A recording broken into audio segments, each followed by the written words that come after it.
একটু এগিয়ে আসুন, নাহলে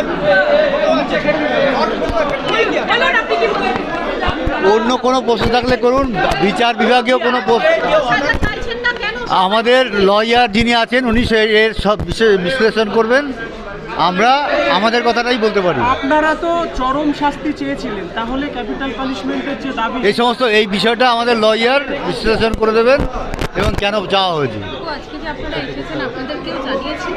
না, এখনো পর্যন্ত প্রেজেন্ট আমরা কোনো কিছু হাইকোর্টে কী ধরনের মামলা হয়েছে, কে কী পিটিশন করেছে, আমরা আজ পর্যন্ত সার্ভিস কপি পাইনি। সংবাদ মাধ্যমের খবরের মাধ্যমে এসেছি এবং আমরা কি হয় কোর্টে একটা টেনশনে আছি, সেটা দেখার জন্য। এখন তাহলে কি চাইছেন?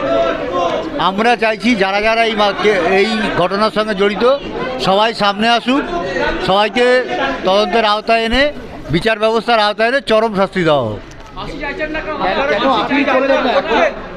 এই ফাঁসি চাইছি কি চাইছি না সেটা আমাদের যে উকিল আছেন উনি বিশ্লেষণ করেন। এখন এই মুহূর্তে আপনারা কি চাইছেন? আমরা তো বললাম যারা যারা এই ঘটনার সঙ্গে জড়িত তাদের সবাই তদন্তের আওতায় নিয়ে এসে এবং বিচার বিভাগে বিচারের মধ্যে এনে কঠোর থেকে কঠোর শাস্তি দেওয়া। রাজ্য সরকার যে ফাঁসির আবেদন করেছে তাহলে সেটাকে কি আপনারা সমর্থন করছেন না বিরোধিতা করছেন? আমরা সব কিছুতেই সমর্থন করছি, যেখানে আমার মেয়ের বিচার পাবো আমরা তার সঙ্গে আছি।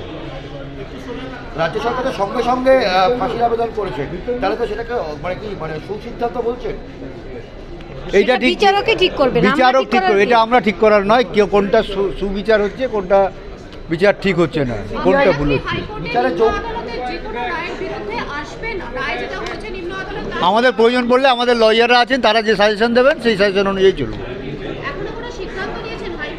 না, আমরা এখনও সেই সিদ্ধান্ত আসতে পারিনি, দেখি কোর্ট কি বলেন, তারপরে আমরা সিদ্ধান্ত নেব। আমরা যে সিদ্ধান্ত নিয়েছি, আমরা হাইকোর্টে 55টা কোশ্চেন রেখেছি এবং হাইকোর্ট যেহেতু সিঙ্গেল বেঞ্চে আমরা মামলাটা রেখেছি, সুপ্রিম কোর্ট থেকে ক্লারিফিকেশান আনতে হবে। সুপ্রিম কোর্ট যদি সুমোটোটা হাইকোর্টে ফেরত রিটার্ন করে দেয় তাহলে হাইকোর্টে এই মামলা শুনবেন বলেছেন তীর্থঙ্কর ঘোষের এজলাসে। সবার উপরে আস্থা আছে। যেখানে আমরা মেয়ের বিচার পাবো সেখানে আমাদের আস্থা আরও বেশি বাড়বে।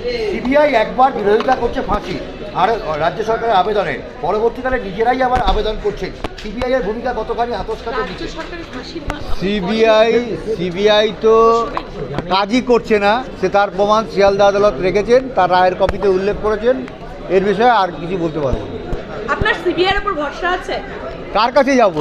রাজ্য সরকার, রাজ্য পুলিশ আমাদের ডুবিয়েছে, এখন সিবিআইও ডুবাচ্ছে। এবার আমরা